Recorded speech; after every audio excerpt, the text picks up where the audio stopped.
In 2009, when we were coming up to our 10th year of existence, the team at NSHRF sat down and thought, what can we do to celebrate all that we are and all of those who we work with? And we realized that it isn't about the team at NSHRF, it's about the broader community and all of those important relationships that we have and how it's truly a collaboration.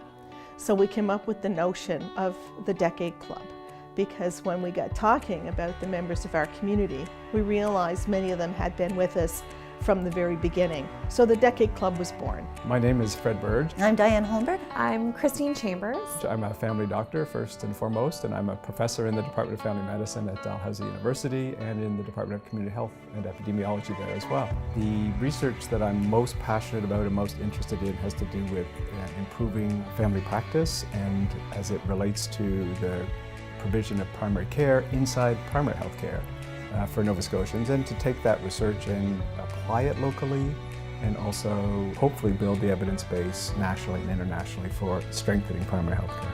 And I'm a professor of psychology at Acadia University. My research area is in close relationships, and in recent years I've been focusing on support in close relationships, both how the couple members can support each other and also support, or lack thereof, from outside the relationship might affect the well-being of people in the relationship. I'm a professor and Canada Research Chair at Dalhousie University. I'm a psychologist and I study children's pain management.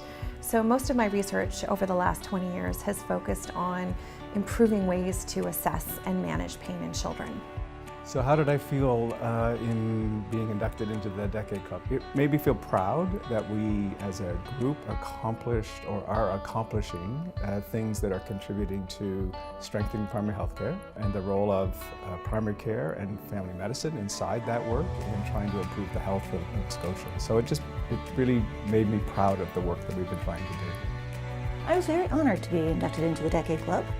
NSHRF is a wonderful institution, and I'm proud to be a part of it. Well, I was really honored when I learned that I was being included in this Decade Club. NSHRF has played such a big part in my career and in my life over the last number of years in Nova Scotia. It really is an honor. There could be nothing better than celebrating these people in our community and the contributions that they've made to the broader enterprise. NSHRF would not be NSHRF without the Decade Club members.